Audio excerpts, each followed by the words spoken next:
Good morning and welcome to another episode of Iconic Freedom, the formula. We are setting a standard for accountability, the ownership of your choices, and responsibility, that ability to respond to those choices.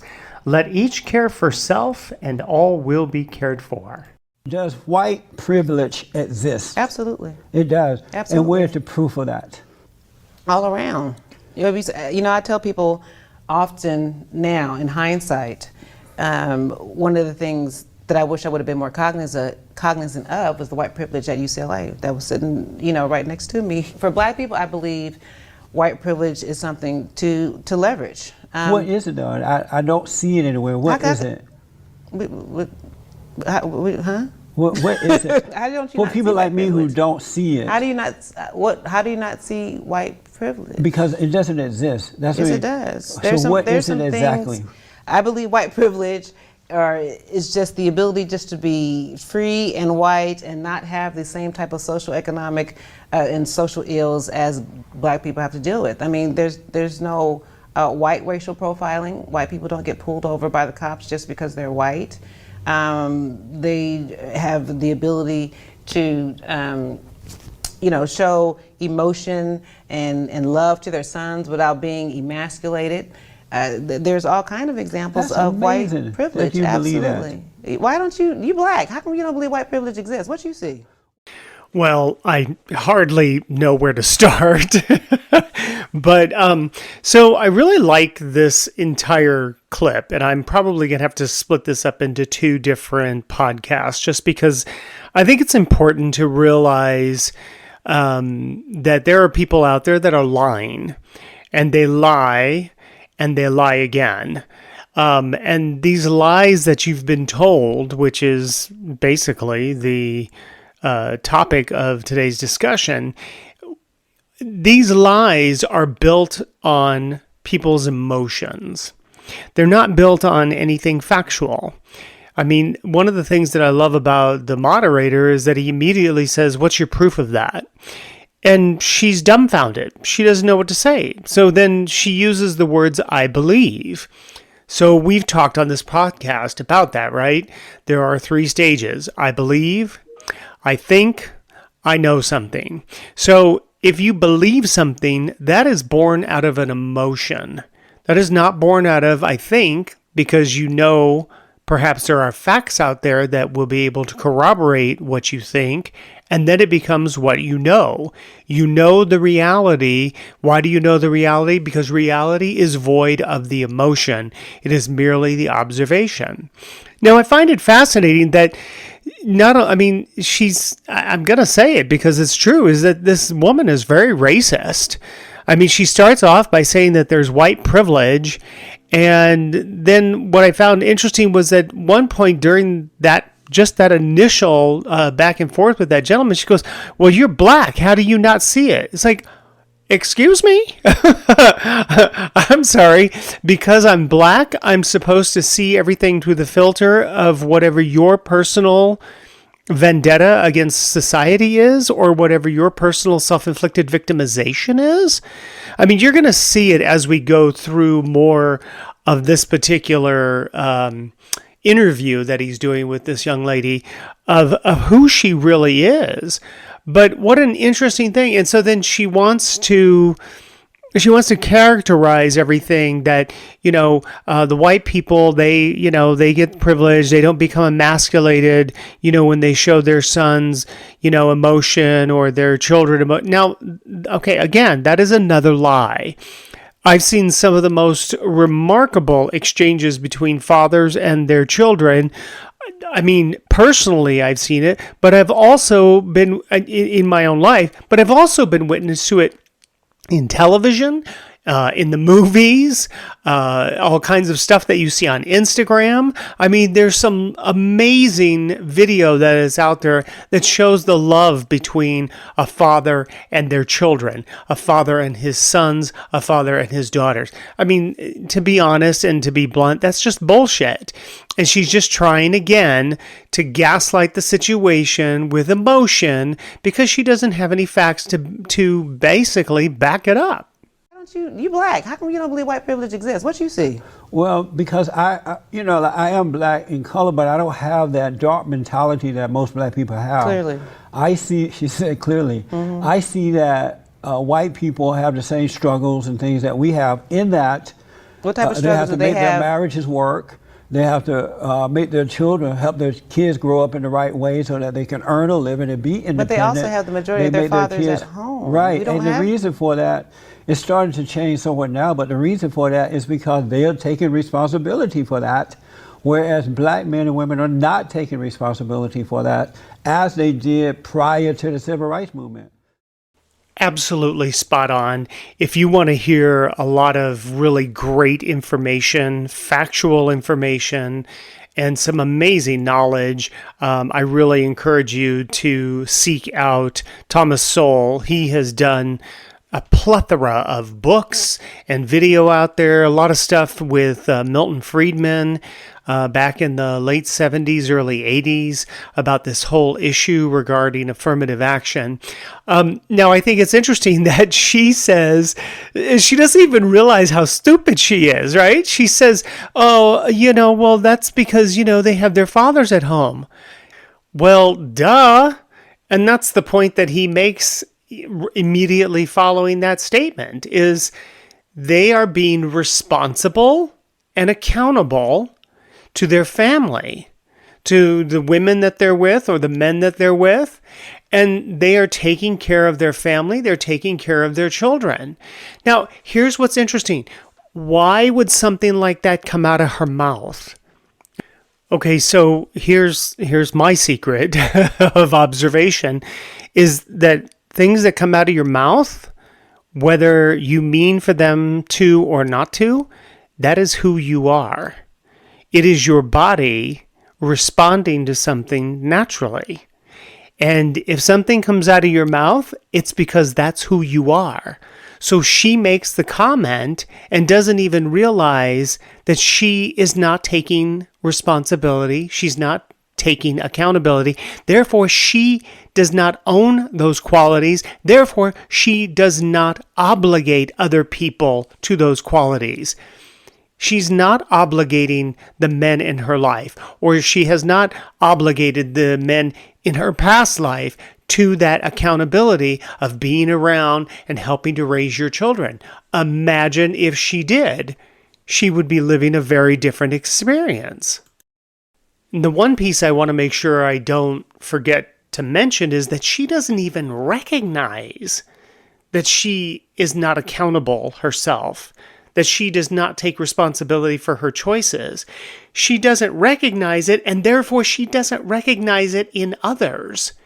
And as a result, what does she do with that? She thinks that life is happening to her instead of because of her. She is not making the connection between the choices in her life and the outcomes that have become a part of her experience. When she starts to recognize that, then things might be able to change because now you can change your choices because now you're paying attention. Otherwise, you're just walking around as a victim, and then you're vomiting that onto society, a very unsuspecting society, I might add. Black people are blaming it on their lack of self-control and self-containment. They're blaming it on white people, while white people are working hard to keep it going. I do for believe themselves. that there is a need for black people to be held more accountable. Yeah. But that doesn't mean that doesn't excuse racism, that doesn't excuse institutionalized racism, that doesn't excuse... But there's no that, such thing as that. Yes, It's an it illusion is. made No, up it's by not. black people and No, their it's not. leaders. So she makes the observation. She does say, well, I agree that they are not being more accountable. And then immediately goes back into her autobiography of being self-inflicted with her victimization, that there's institutional racism and all this other garbage. And then I love it because the guy calls her out. I say, well, that's just not true. And she has nothing to go by except what she feels, what she believes. But she's not able to. Listen, if that were really the case, people would not have the opportunity that they have in this life. They're thinking that they're seeing things as that old saying of, when you're a hammer, everything is a nail. Well, if you're a racist, everything that you see will be through the filter of racism. The other part of that I really liked was when he says that all that stuff is an illusion and it's made up by black leaders. Well, he's correct, because that does not exist in the person that is accountable and responsible. They don't see their life as a victim to other things. They might see people that have maybe flaws in their own character, but they just walk away. They don't see themselves as having to own it in such a way that they have to deal with it. There's nothing to deal with. Listen, you get along with somebody or you don't. If you're not welcome somewhere, then here's your hat. What's your hurry? On your way you go. It's not having to stay there and deal with the issue, to sit there and to mire yourself in all of that self-loathing and self-hatred. What would be the point of that? There's no virtue in suffering. And yet she's sitting there saying, well, no, there is all of this racism going on. And he's like, no, that doesn't exist. Listen, there are people out there, Jesse Jackson, Al Sharpton, those people, they traffic in this stuff. You want to read a good book? Kenneth Timmerman's book called Shakedown. One of the most amazing books. I read it one summer, and I'm not kidding you, I could not put it down. This guy does amazing research, and it was fantastic to read all of the information regarding Jesse Jackson and the way during the 80s he was running around shaking everybody down because he was decrying racism, and he was trying to come at people in such a way that he basically wanted money from them, is what was going on. It's a fascinating read. I cannot recommend it enough.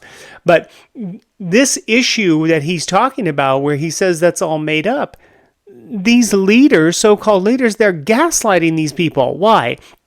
They play the game. Okay, if I know that someone is vulnerable because they don't have the information, I can gaslight them into thinking that they're a victim, and that the reason that they're a victim is because, as I point across the room to somebody else, it's their fault. They're the ones.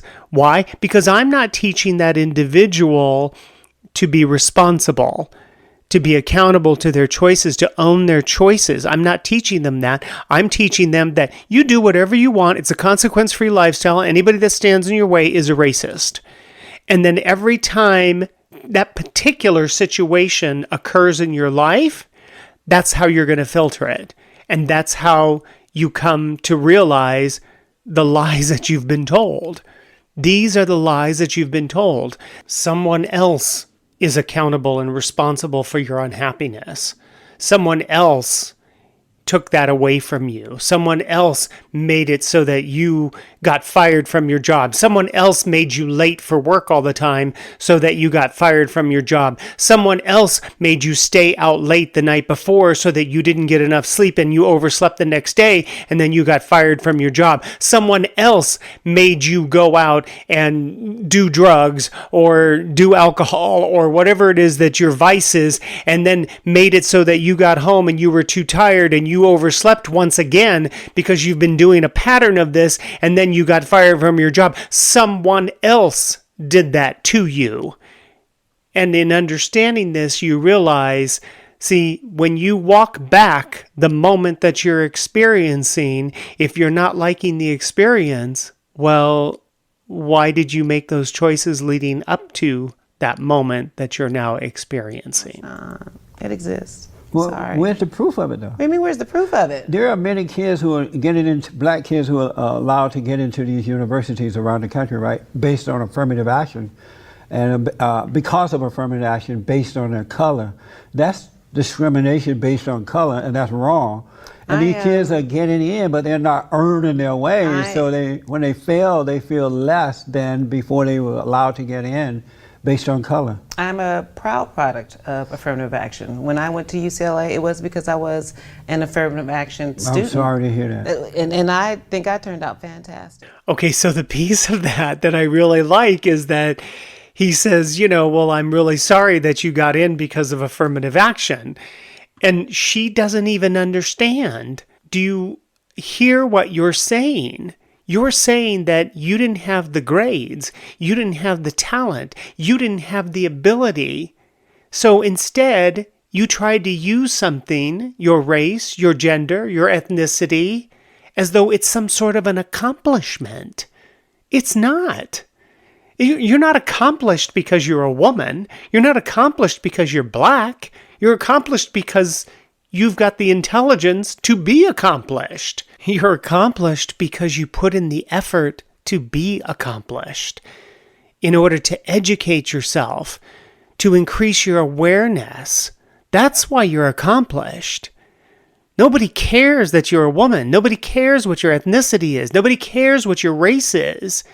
And if you're using that as a means of getting ahead, what does that say about your integrity? Integrity is built on accountability, owning your choices, being responsible, no harm to others.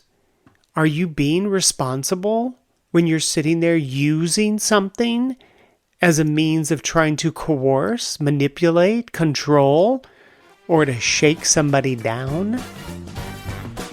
And that music means that we are at the end of another podcast. Thank you so much for joining me. Hey, hit the like button if you would. If you're interested, subscribe to my podcast. I'd be so grateful. Hey, share this with your friends and family. You never know if it might help them. We are going to continue this journey on the lies you've been told next week. Have a great week.